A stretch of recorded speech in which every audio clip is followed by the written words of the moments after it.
Oi, gente! Vim aqui mostrar para vocês o livro que eu ia falar ontem, aliás, que eu falei ontem que tinha recebido de presente e acabei me atendo à frase que veio na sacola, né? Que era aquela que se todo mundo lê a mesma coisa, todo mundo vai pensar a mesma coisa e por aí vai. E na verdade o livro que eu tanto queria é esse aqui, olha. Já estudei esse livro, mas eu não tinha.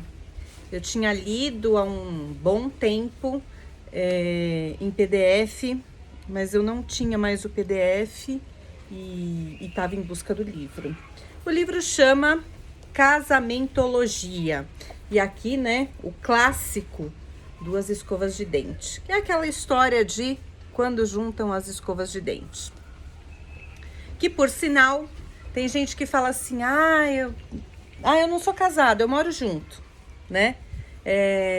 Gente, cada um pensa de um jeito, claro que juridicamente tem lá suas normas, suas regras, mas para mim, quem mora junto, casado é. Enfim, né? Então, quando junta as escovas de dentes, aí a coisa é outra coisa, né? Passa a ser outra coisa. E a arte e a ciência de ficar junto. É aqui que a gente entra naquela questão de só o amor não basta. Mas é óbvio que só o amor não basta. Haja vista, a gente conhece tantas pessoas que se amam, mas que não vivem juntas, não conseguem, não deu certo. E aí a gente entra naquela outra questão de quando a gente ama mesmo. Até estava falando agora há pouco com uma amiga sobre isso. Quando a gente ama mesmo alguém, a gente quer que essa pessoa seja feliz com a gente ou longe da gente. A gente só não quer que ela fique infeliz ou não feliz. Então, só amor não é suficiente. Claro que é de extrema importância, mas não é só. E aí, a arte e a ciência de ficar junto, porque sim, é uma arte, né? Todo dia tem que driblar ali algumas questões, muitas questões. Tem que ceder, tem que negociar os acordos. Casamento é acordo, né? E a ciência, porque tem muita ciência nas relações, nos relacionamentos.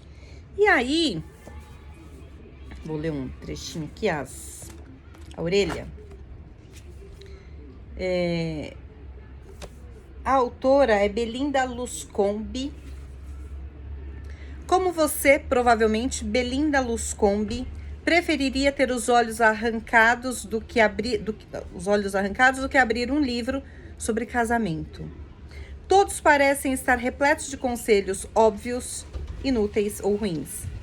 E eram chatos, muito chatos. Na verdade, eu penso que realmente tem gente que preferiria ter os olhos arrancados do que abrir um livro sobre casamento. Sabe, as pessoas têm muita dessa questão de... A gente aprende sobre tudo, né? A gente aprende, vai pra escola, aprende tudo aquilo que a gente aprende na escola, português, história, geografia, matemática, inglês, química, física, blá, blá, blá, blá, blá. Depois vai pra faculdade e aprende lá as matérias daquela área que você escolheu cursar. Você passa a vida depois, né, se aprimorando, aperfeiçoando na sua área profissional que você escolheu. Você vai fazer curso de culinária, você vai fazer curso de economia para administrar suas finanças, você vai fazer curso para aprender a mexer, curso ou pesquisar ou ler um livro, não necessariamente um curso, né? Mas você vai buscar aprender como é que você mexe no celular, no notebook novo, enfim, nas tecnologias, como é que faz uma planilha. Mas relacionamento as pessoas não cuidam também a questão sexual. Não, e eu escuto isso, não é só achismo, não, eu escuto muito isso. As pessoas acham que não precisa pensar, conversar, nada. Que tem que ser uma coisa natural, ok, é importante que seja. Mas que todo mundo sabe fazer e é assim mesmo, e na verdade não.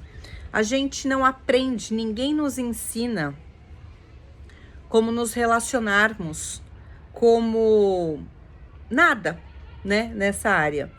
Então, é complicado, porque aí começa a dar errado. O que as pessoas fazem? Elas trocam. Ai, cabelo molhado vai incomodando.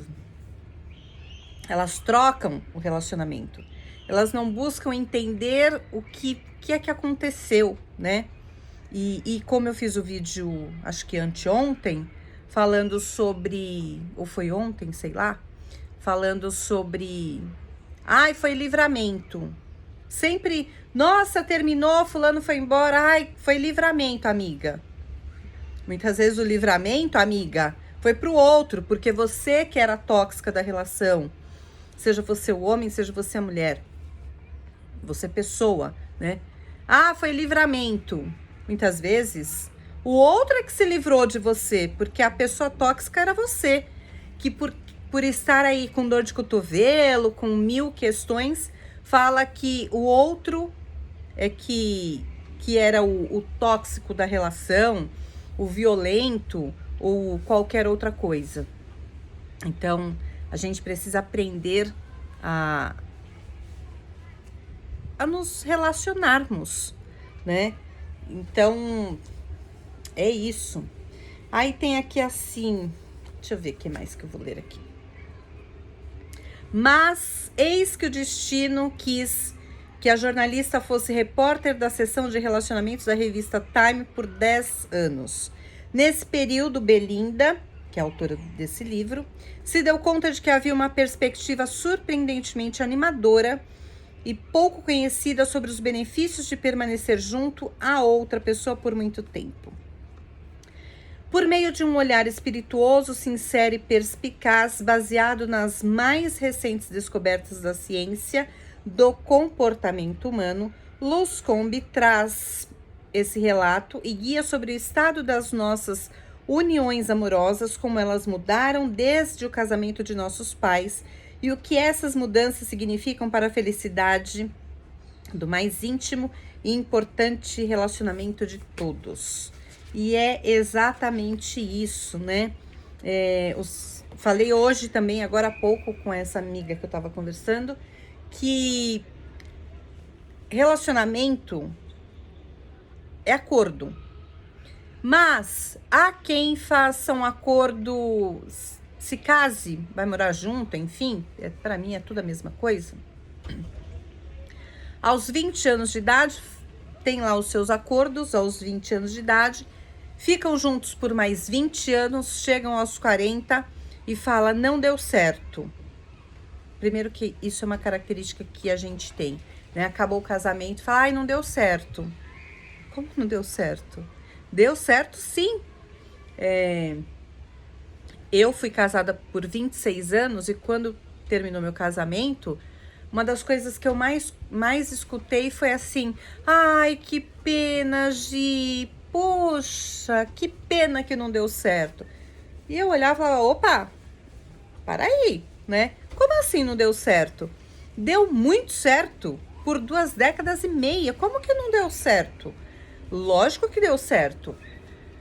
E não é porque por conta de desajustes, de várias questões que acontecem nos términos dos relacionamentos ou que levam ao término do relacionamento, que a gente vai dizer não deu certo.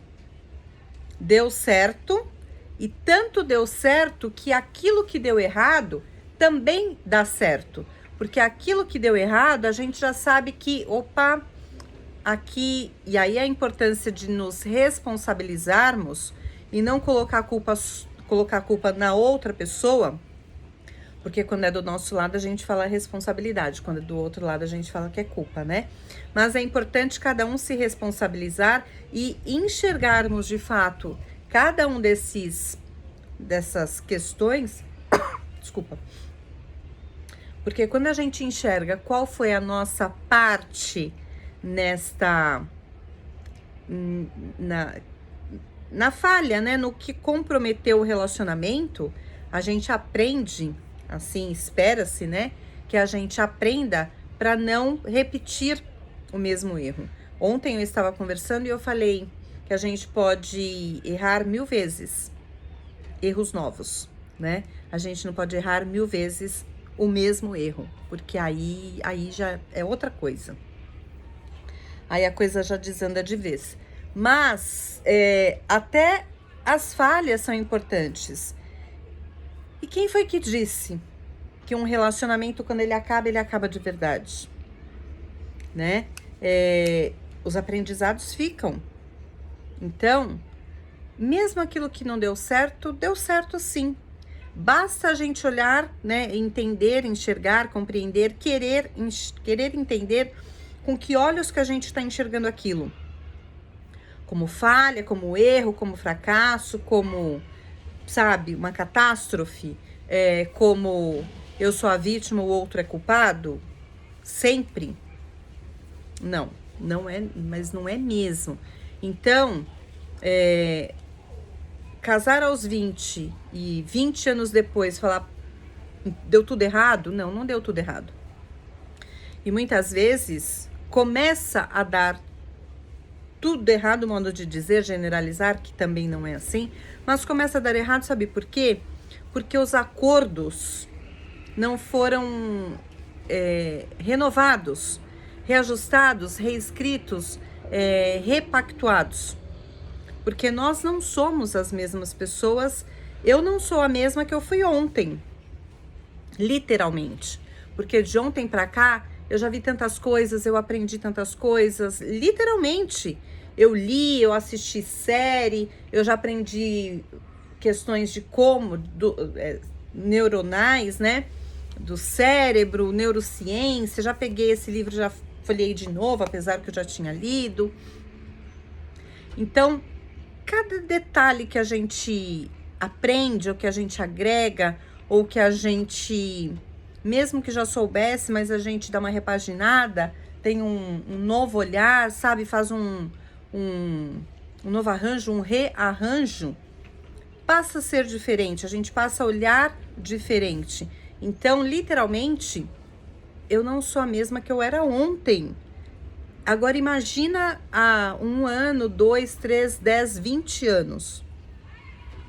Mesmo porque a gente entra na questão da idade, né? O que que base tem uma pessoa aos 20 anos de idade comparado a uma que viveu mais 2 décadas com experiências, com aprendizados, com altos e baixos, né?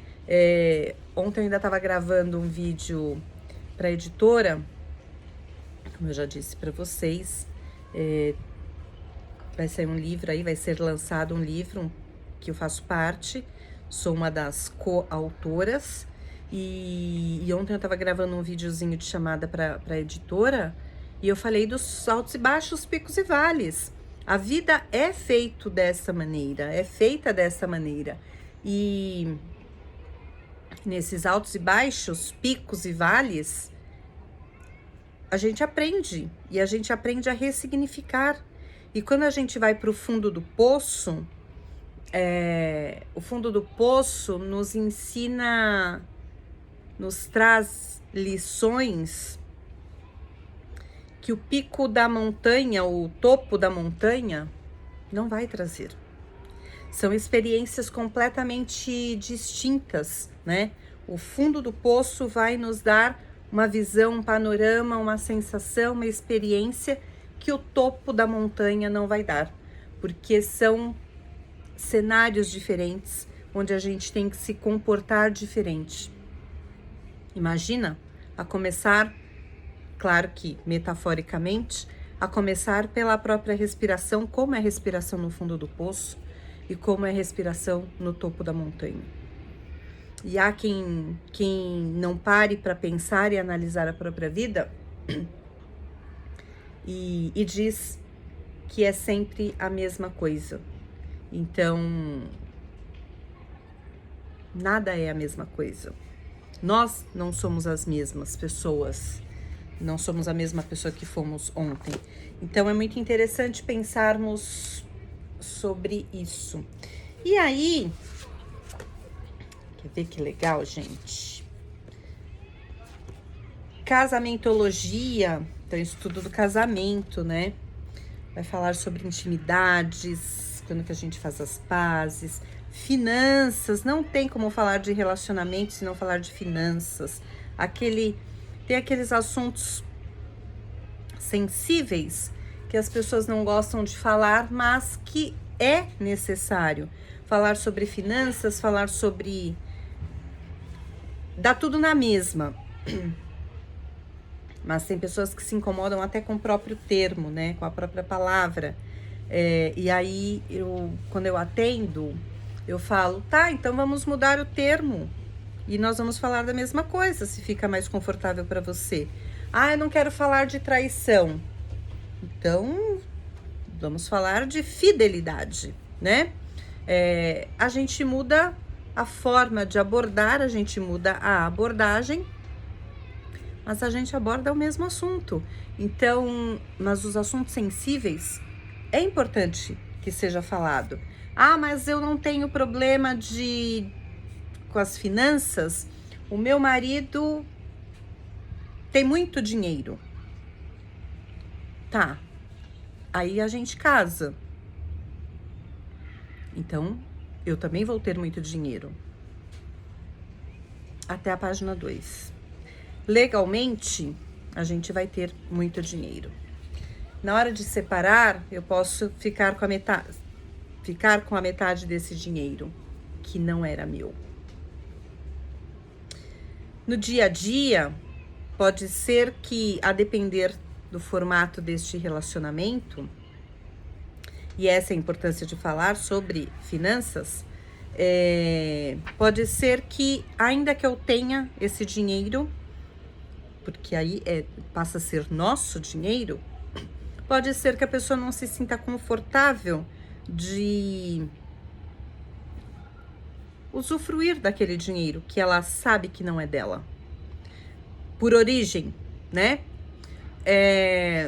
Ou o contrário, é aquela pessoa que torra tudo, achando que não há o amanhã, mas também não derramou uma gota de suor para construir aquele patrimônio. Então, o que a gente vai fazer? Como é que a gente vai fazer? A gente vai guardar, a gente vai compartilhar, é o meu dinheiro, é o seu dinheiro, é o nosso dinheiro. Casou, é nosso dinheiro.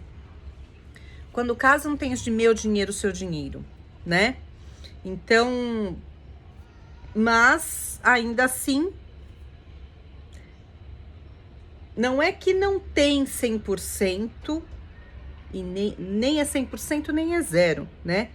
Nem é tudo nosso, nem é só meu, nem é só seu.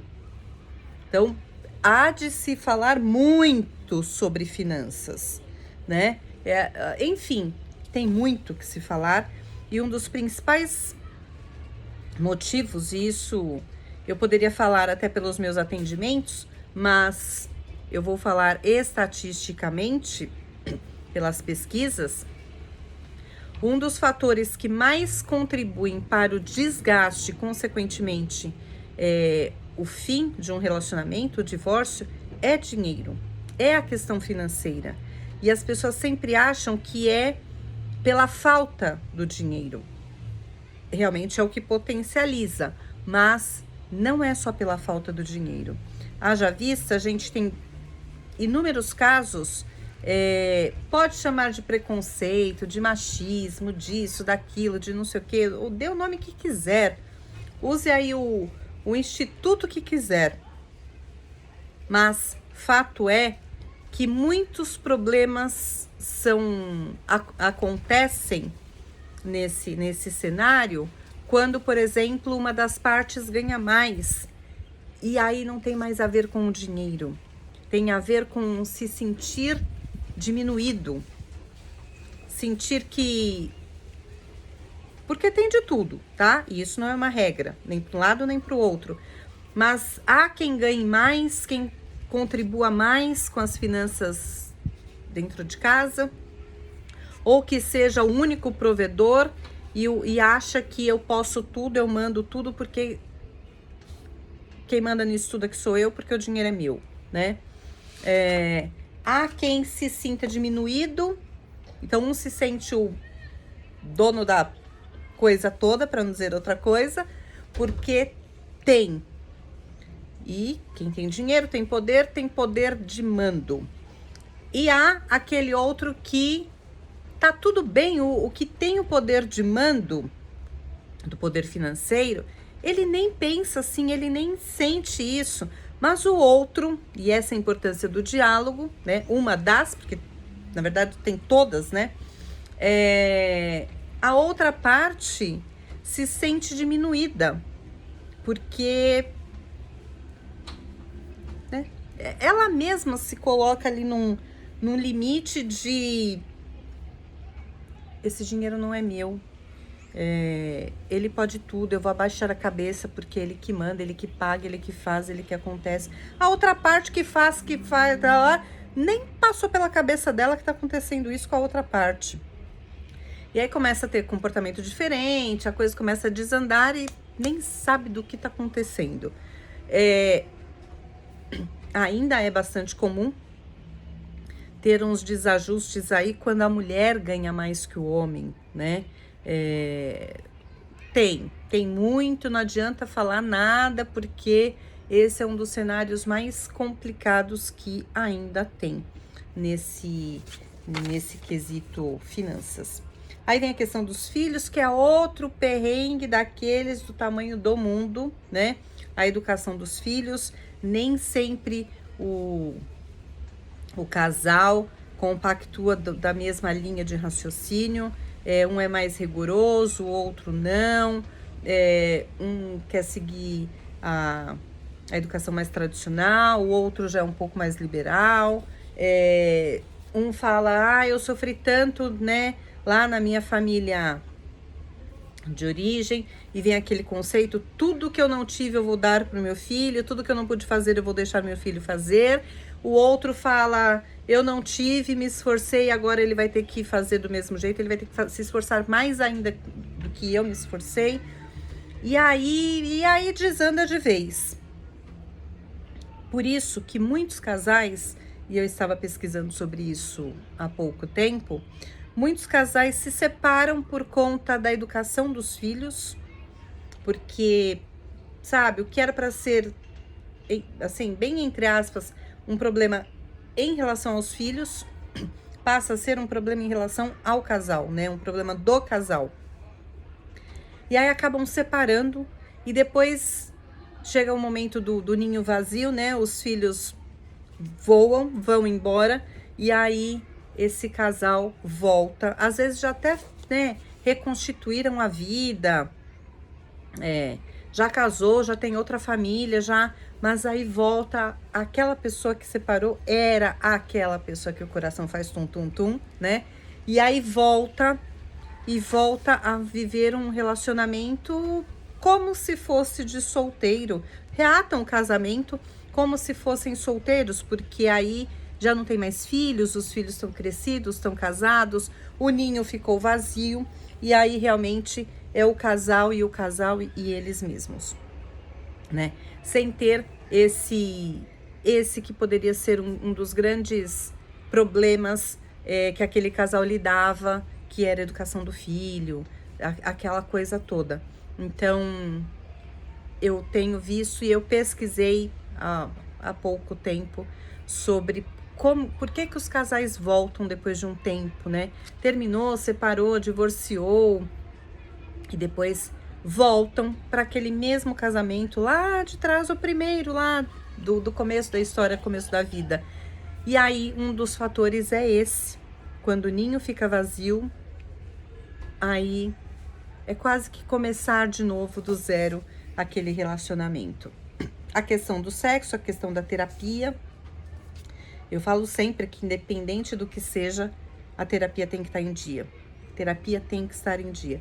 Por isso, toda quarta-feira, eu não falto à minha sessão de análise em hipótese alguma. Pode estar caindo o mundo. Meu momento, ponto, acabou. Minha terapia está em dia. Só falta bater o carimbo ali, igual passaporte.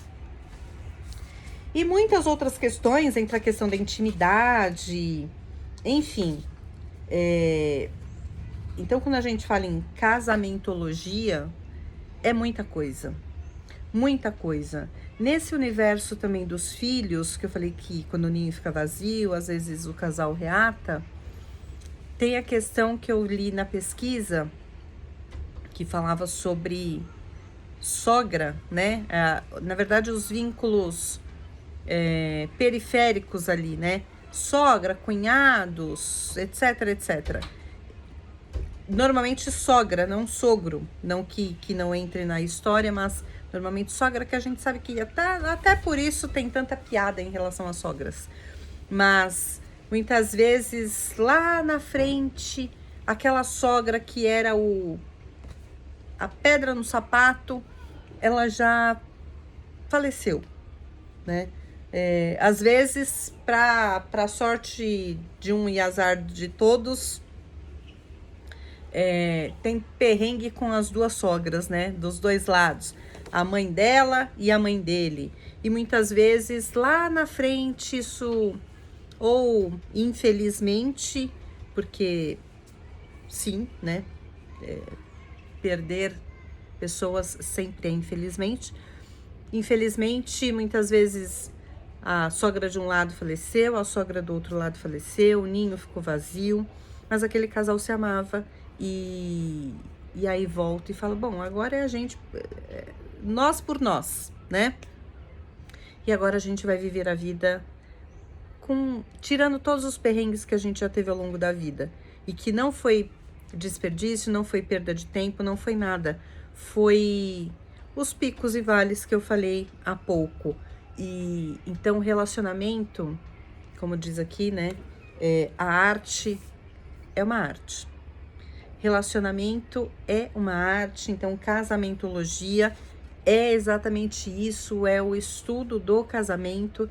E por mais que se estude, porque eu faço isso há muitos anos, nunca vamos ter uma resposta, nem eu, nem os estudiosos aí na área, nunca teremos uma resposta, sabe por quê?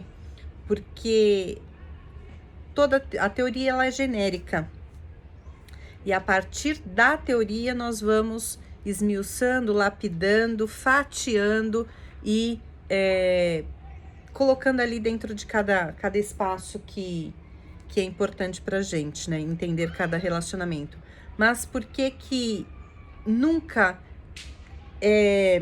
cabe certinho assim, sabe? Encaixa como se fosse pecinhas de Lego, porque cada relacionamento é um relacionamento, não existe uma regra que valha 100% para 2 relacionamentos. Pode ser muito próximo, mas jamais será igual.